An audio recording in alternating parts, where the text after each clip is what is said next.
race was for grid positions only. Riders revving up the motorcycles looking for the drop of the flag, and there it was into turn number 1. It is Paul McMillian, number 1, who grabs the early lead. Art Robbins, number 47, moving up into the number 2 position here on the straightaway. And going into turn number 2, Robbins goes to the outside to take the lead. But just behind the front-running group, you can see Peter Lusby, number 13, ran into the rear of Clive Nigakeen. The 20-lap Molson Superbike. Final about to go off the starting line. There's the drop of the flag. McMurter with a big wheelie. McMillian, number 1, charges by McMurter. He takes the lead here going into turn 1. Paul McMillian with a great start here. Robbins, number 47, goes to the inside of Duhamel here into turn number 2, but he cannot get around. So it is McMillian, number 1, with the lead. Look at that traffic through turn number 2. John Cornwell, number 25, getting around. That was Ralph Murphy, but it is McMillian, number 1, who has the lead here on the opening lap. Along the back straightaway, 76 Duhamel, 47 Art Robbins. Robbins, number 47, charges by here into the number 2 position. But great racing up front. McMillian with a bit of an advantage, but he has got about 3 or 4 riders charging after him after getting away to a bit of an early lead. This will be lap 1 completed. There's Robbins in second. McMurter, number 24, in third as they run it through that number 1 turn here at Shannonville Motorsport Park at about 80 miles an hour, and then up the straightaway where these motorcycles will reach about 125, 130. Robbins closing. There is McMurter in third. Close battle going on there for positions 4 and 5. The riders starting to string out here just a little bit on lap number 2. Robbins, 47, closing on Paul McMillian. He's right up alongside. He'll take over the lead. A beautiful pass by number 47, Robbins, as he simply out-horsepowered number 1, Paul McMillian. And now Robbins starting to pull away aboard that Yamaha TZ750. McMillian closing up in the dogleg. Well, McMillian kept his promise for 2 laps, Pat, but Robbins is definitely on the charge. Robbins wants victory here today.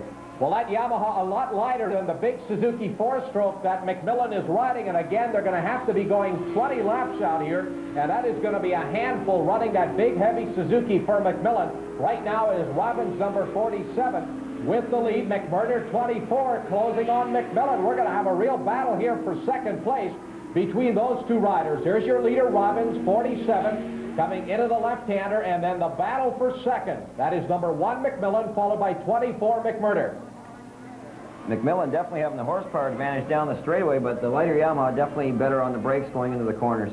Into turn 5, you can see it there as McMurter again trying to close it up on McMillian. It's just 4 or 5 bike lengths separating the Suzuki and the Yamaha, but your race leader, Art Robbins, number 47, pulling away from that second place battle involving defending Castrol Series champion or number 1 plate holder Paul McMillian and Rubin McMurter, number 24. McMurter coming off a fine 3rd place finish out at Laguna Seca, California, aboard that Yamaha just a week prior to this Molson Superbike Challenge event. But your leader, Robbins, out of turn 3, the battle for second. It is McMillian followed by McMurter.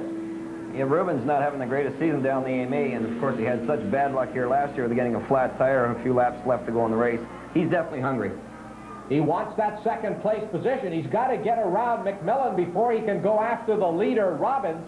And of course, as we heard earlier, Ian, in your interview just prior to the race, McMurter's strategy was to try to get up front and run with Robbins, try to stay on the pace, but right now he's having his hands full with Paul McMillian, number 1. He just cannot get around McMillian. That's right, Pat. That Katana definitely has the horsepower advantage down the straightaway. McMurter's trying his darndest to get by, but he's going to have to work at it. Well, there you can see again, McMurter closes it right up, and he is pushing very hard. That is Mercier in the number 4 position, Norm Murphy 87 in 5th. McMurter pushing very hard in the turns. He closes up, but then again on the straightaway, Paul McMillian is able to pull away. There you can see about a bike length. They move on the straightaway. There you can see the margin opens up to about 4 bike lengths. Again, McMurter closes it back up going into the hairpin. Rubin's definitely trying hard to get around Paul, but with that horsepower advantage, it's going to be really, really hard. The question now is how many laps can McMillian hold onto that big, heavy Suzuki. Is climbing all over the motorcycle. That motorcycle can be a real handful out here. McMurter on the lighter Yamaha FZ750. The latest in Superbike technology. McMillan riding really an older version 1000cc machine, but still holding on to that second place position. There's Mercier, number 11, in fourth.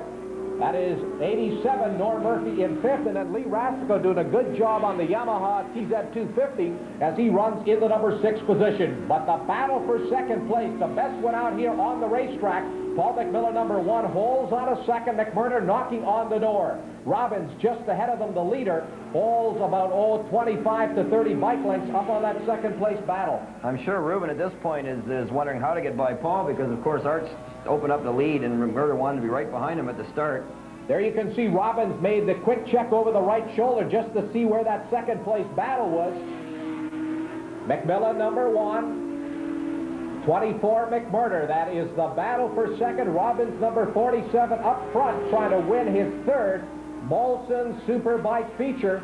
He, of course, won it in 1982 here, his very first year as a professional class rider after an outstanding amateur career that took less than 1 year, that in 1981.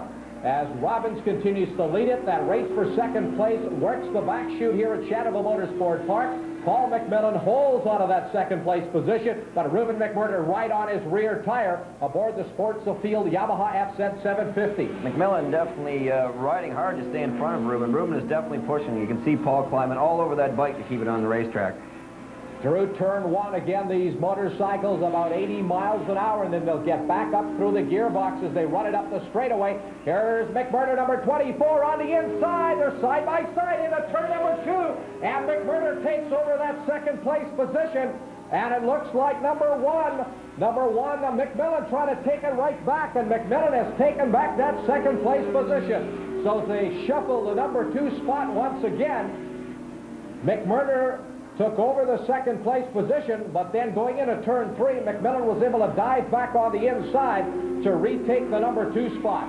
You can see the difference in braking advantage there, Pat, when they went into corner 2. McMurter hard on the brakes, got a little wide exiting 2, and McMillan able to go underneath him again. This is certainly the best racing we have seen throughout the top 10 this afternoon. That battle for second going to turn 1, and they've been this close since the opening lap. Paul McMillan, number 1, who led just briefly until Art Robbins, number 47, got around. And Robbins, who earlier this week apparently unofficially went under the existing track record here at Shannonville Motorsport Park, turning some sub-50-second laps, running a very hot pace as he's already into some of the slower traffic. That battle for second that has been so close all race long moves on the back straightaway. McMillan, number 1, holds on a second. McMurter, number 24, is hungry. He wants the number 2 spot. He's definitely charging, Pat. Like I said before, Art is getting away, and he's got to do something about getting around McMillan to try and catch Art. Well, Robbins trying to work his way through some of the slower traffic. There you can see 3, 4 riders ahead of him through turn 1. Here is McMillan, number 1, and McMurter, 24, as they'll split the back marker. That's number 71, Mike Mill. As McMillan goes outside, McMurter tucks to the inside. They pass the rider on the straightaway, and again, it is McMurter trying it on the inside of McMillan. That is just an incredible race that's going on for second. But here's your leader, Art Robbins, coming up through the dogleg through turn number 6. Robbins has ridden just a very, very strong race. He, of course, was concerned with some ignition problems that they had just prior to the start of the race. But so far, his Yamaha Toronto TZ750 has run just perfectly out here. You can see Robbins still pushing very hard. Here is the last lap flag out at the line. There's the checkered flag. Robbins, your winner. Robbins wins it. The checkered flag coming out here as the starter and referee Ray Bozeman had the last lap flag out for some of the riders. There's 11 Michel Mercier, who finishes just ahead of Paul McMillan, with Rubin McMurter grabbing second. So it is Robbins, your winner, Rubin McMurter in the second, and Michel Mercier in the third. Here is Art Robbins, number 47, with Miss Molson Superbike Karen Martin. A very happy Art Robbins waving to the corner marshal. Third Molson Superbike victory. How's it feel? Great. Sure beats coming in second. How it didn't take you long to get to the front?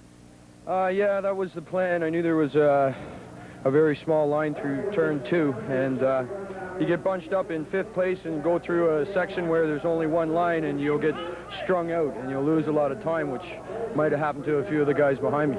Did you know how far Rubin was behind? Were they giving you signals? I didn't have signals. I wish I had. I just kind of was waiting to hear him come up, and I was trying to save a lot of reserve because I knew he always finishes strong. So my plan was to just ride with normal caution, and if he comes up, I just have to do what I can, pick it up. Where do you go from here, Granby? Granby, and then we have Mid-Ohio, and we're going to continue finishing the series, trying to get some new bikes together for next year, and all the sponsors have been fantastic, especially Toronto Yamaha with Phil Ross and all the boys there. They've been just great.